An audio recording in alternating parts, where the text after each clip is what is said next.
सबको पता है कि हिंदी फिल्मों का किंग कोई भी हो, क्वीन तो बस एक ही है। ये क्वीन इस देश की करोड़ों स्मॉल टाउन गर्ल्स का किंग साइज मोटिवेशन बन चुकी हैं। 4 बार नेशनल फिल्म अवार्ड जीत चुकी, पद्मश्री। और व्यक्तिगत परिचय दूं तो मेरी बड़ी प्यारी छोटी बहन कंगना रनौत का मंच पर स्वागत कीजिए।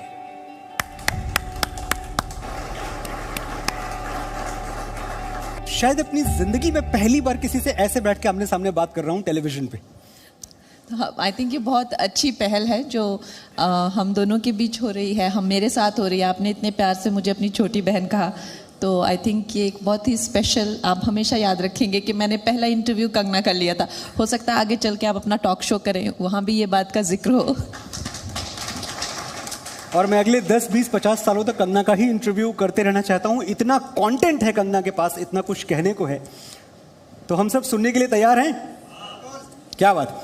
कंगना, आज की हमारा आज का इवेंट है, ये अनसंग हीरोज को सम्मानित करने के लिए है। वो लोग जो हमें टेलीविजन या अखबार के पन्नों में बहुत कम देखते हैं, लेकिन बहुत बड़ा काम करते हैं। एक चीज हमने बहुत बार सुनी है, आपके बारे में तो खास तौर से कहा जाता है कि Kangana is a self made person, self made girl. लेकिन मैं ये मानता हूं कि एक्चुअली कोई भी सेल्फ मेड नहीं होता। 100% सेल्फ मेड तो कोई नहीं होता। बहुत सारे लोग होते हैं जो अपने हाथों से सजाते हैं, संवारते हैं, एक एक पत्थर, एक एक ईंट रख के किसी के व्यक्तित्व का, आप जैसे विराट व्यक्तित्व का निर्माण होता है। तो मैं अगर आपसे ये पूछूं कि इस हीरो के पीछे और कौन से हीरोज रहे हैं, तो क्या बताएंगे आप?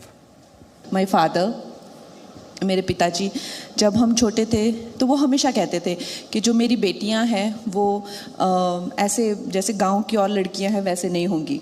मेरी बेटियां जो है कभी उनको उनके ससुराल में अगर इज्जत नहीं मिलेगी तो वो लोग कभी उस डर से वहाँ पे नहीं रहेंगी कि अब हम कहाँ जाएं या हमारा क्या होगा। तो मेरे पिताजी ने हमेशा ये चाहा कि हम पढ़ें, और हमेशा ये बात बहुत छोटी उम्र से हमारे दिमाग में डाल दी। तो मेरी सिस्टर को भी उन्होंने बहुत बड़े इंस्टीट्यूट में भेजा, मुझे भी पढ़ने के लिए बाहर गांव से। हम एक बहुत छोटे गांव से आते हैं, वहाँ मतलब लड़कियों का पढ़ना भी बहुत बड़ी बात होती है, लेकिन बाहर जाके पढ़ना, बड़े बड़े इंस्टीट्यूट। मैं भी चंडीगढ़ में DAB 15 में पापा ने मुझे हॉस्टल में डाला। तो उनका बहुत सपना था कि मेरे बच्चे जो है, मुझे हमेशा कहते थे तुम DC बनना, तुम इस तरह से हमेशा बड़े बड़े सपने दिखाते थे। तो ये बात अलग है कि जब मेरे सपने कुछ ज़्यादा बड़े हो गए तो उन्हीं को सबसे ज़्यादा दिक्कत हो गई। इमरजेंसी पिछले काफ़ी महीनों से, या मैं कहूँ तो कुछ सालों से पूरी तरह से कंज्यूम किया हुआ है आपको इस फिल्म ने। आप सोती हैं, जागती हैं, बातें करती हैं सिर्फ इमरजेंसी की, और मैंने देखा है ऐसा। क्या होमवर्क रहा एक ऐसा कैरेक्टर जिससे लोग परिचित हैं? इंदिरा जी अभी कल की बात है, कोई बहुत पुरानी बात नहीं हो गई। उनके मैनरिज्म्स, वो कैसे बात करती थी, कैसे स्पीच देती थी, कैसे वॉक करती थी, सबने देखा हुआ है। तो ये बहुत बड़ा चैलेंज है कि जिससे लोग इतना परिचित हैं वो कैरिकेचर भी ना हो जाए, वो कॉपी भी ना हो जाए, उसमें कंगना भी रहें और उसमें इंदिरा भी रहें। क्या होमवर्क किया इसके लिए?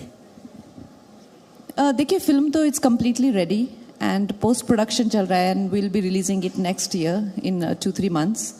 तो मेरा जो है, मुझे थोड़े इसी तरह से जैसे इंदिरा जी थी, थोड़ी कंट्रोवर्शियल लोग पसंद है। तो कंट्रोवर्शियल लोग थोड़ा जो अपनी लाइफ भी खुल के जीते हैं। और तो आई थिंक मुझे यही बात कभी समझ नहीं आ सकी कि एक इंसान की क्या फ्रेम ऑफ माइंड रही होगी जो कि एक देश को जो है खुला जेल बना दे, और पावर और सत्ता जो है उसके नशा कह लीजिए या उसके लालच में आके जो है वो इतना बड़ा कांड कर जाए, जो कि इतिहास कभी आप सोचिए, आज हम लोग कुछ भी एक छोटी सी चीज़ होती है, हमारे जो फंडामेंटल राइट्स हैं हमारे, छोटी सी छोटी चीज़ें हम सोशल मीडिया पे डालते हैं। कोई भी हिंदुस्तानी के कोई भी फंडामेंटल राइट्स थे ही नहीं। पूरी देश एक खुली जेल थी, जो हम आज नॉर्थ कोरिया या से देखते हैं उस हिसाब से। तो मुझे तो बहुत एक्साइटिंग लगा कि क्या रहा होगा, क्या समा रहा होगा और क्या लोग रहे होंगे। और in the centre of it is a woman who everybody under estimated.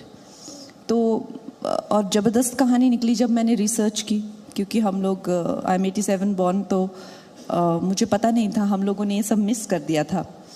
तो रिसर्च की पूरी और पता किया तो मुझे बहुत एक तरह से as a woman I could identify she is not larger than life for sure, she is also not great, but she tried. That may have gone severely wrong and that's the film. एकदम unrelated question मैं आपसे पूछना चाहूंगा। अभी फैसला आ चुका है अनुच्छेद 370 पर और माननीय उच्चतम न्यायालय ने मोदी सरकार के इस फैसले को सही ठहराया है।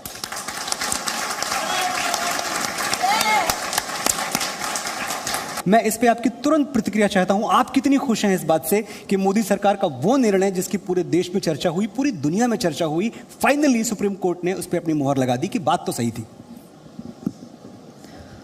आई थिंक जो भारतीय जनता पार्टी है उनका सत्ता में आना ही एक तरह से कुछ ऐसे मुद्दे हैं जो देश जिसके लिए बहुत ज़्यादा शोषण के से गुजर चुका था और गुजर रहा था, जिनमें से ये भी एक बहुत बड़ा मुद्दा था, राम मंदिर के साथ में और बाकी कई चीज़ों के साथ में। तो this is one of those very important. और उसके बाद इसके सिवा भी हमें आई थिंक भारत जो है कॉन्स्टेंटली एक दुख के साथ, एक गम के साथ तो जीते ही है, क्योंकि चाहे वो पाकिस्तान हो गया या चाइना हो गया या कोई भी हो गया, एक तरह से बुली होते रहते हैं, हम हमेशा बुली होते रहते हैं।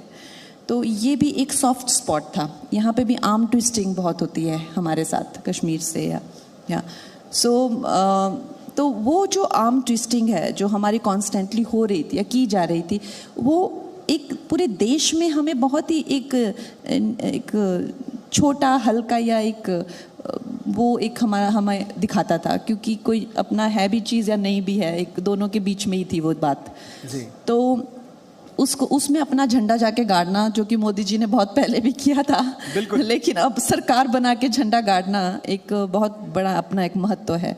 और भारत की हम चाहते हैं कि अब पीओके हो जाए या कल को जो भी लद्दाख को लेके बातें होती रहती हैं, या मैं तो चाहती हूँ कि हम लोग सबसे पहले तो अपना कैलाश पर्वत वापस लें। हमारे जो भोलेनाथ वहाँ पे बैठे हुए हैं और सोच रहे हैं कि मेरे भक्त इतना रोज़ रोज़ आते हैं, तो इससे अच्छा है कि एक भगवा झंडा यहाँ पे भी लहराएं। तो हमें कैलाश में भी वापस लेना चाहिए। एंड ये एक बहुत बड़ा संदेश है पूरी दुनिया के लिए। और I think this kind of leadership is what India deserves. Thank you Kangana, बहुत समय दिया आपने। इमरजेंसी के लिए बहुत बहुत शुभकामनाएं, और आपका राष्ट्र प्रेम ऐसे ही जागृत रहे और करोड़ों लोगों को जगाता रहे, ऐसी मैं आशा करता हूं। Thank you. हमारे साथ मंच पर हैं श्री उमंग बंसल जी। इन्होंने ठाना है कि पूरे देश को लिफ्ट कराना है। पोलो एलिवेटर्स के चेयरमैन श्री उमंग बंसल को मैं चाहता हूं कंगना जी सम्मानित करें।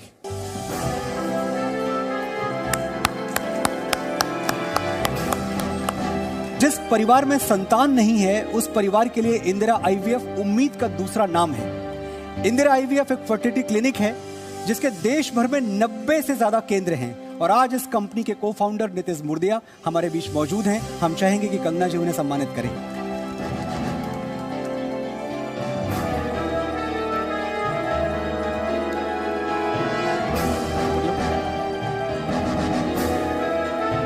एडवर्टाइजिंग और मार्केटिंग के क्षेत्र में तेजी से आगे बढ़ रहे ग्रुप नेक्सस अलायंस के फाउंडर जोगेश भूटानी हमारे बीच मौजूद हैं। मैं भूटानी जी को मंच पर बुलाना चाहूंगा।